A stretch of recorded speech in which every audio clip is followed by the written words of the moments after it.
Eh bien tout simplement, c'est parce que aujourd'hui, si je suis encore boucher, c'est que la chambre de métier, à un certain moment, s'est beaucoup occupée de moi, et notamment pour conserver mon entreprise qui était en milieu rural et qui était frappée de mise aux normes.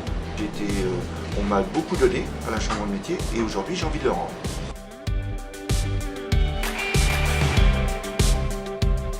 Pour arriver à concilier et la vie d'élu et la vie professionnelle, eh bien, déjà il faut avoir une entreprise qui soit structurée avec des collaborateurs. Et aujourd'hui, c'est mon cas, j'ai structuré l'entreprise avec des collaborateurs et des responsables. J'ai deux responsables, un dans la boucherie, un dans la charcuterie, et d'excellents personnels. Voilà, ce qui me permet de pouvoir m'absenter à certains moments de la journée. Formation management, j'ai fait des formations, mais j'ai surtout beaucoup appris par mes mandats d'élu.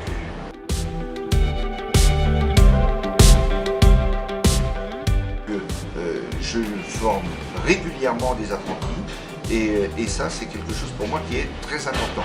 Et puis on m'a transmis un savoir, et bien aujourd'hui je pense que j'en ai acquis, pas en totalité mais déjà une grande partie, mais j'ai envie de le rendre. Et c'est pour ça que je forme régulièrement des apprentis de tout niveau, que ce soit en boucherie, en charcuterie.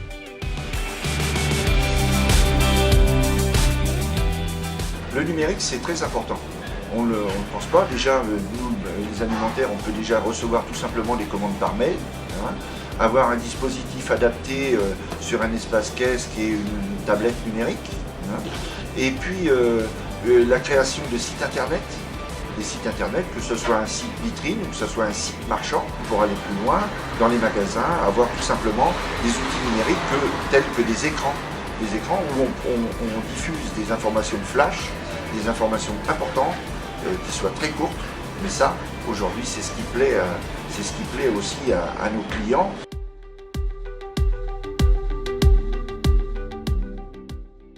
On parlait des offres de services et puis des projets chambre de métier. Actuellement, eh bien, il y a les éco-défis. Les éco-défis vont se mettre en place sur le département.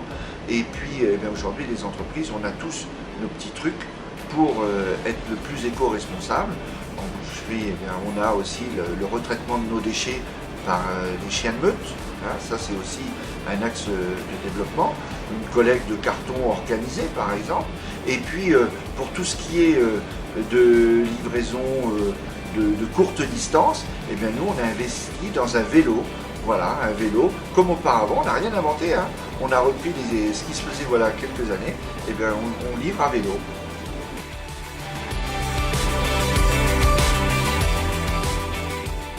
Quand on est artisan, on se dit, eh bien moi, j'ai un contact avec mon comptable.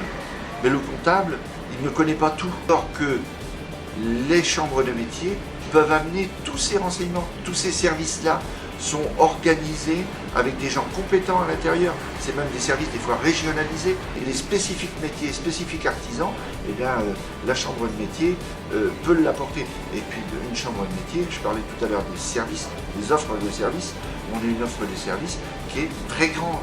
Et ça, il ne faut pas hésiter à ouvrir les documents quand on en reçoit et puis à être demandé tout simplement, téléphoner.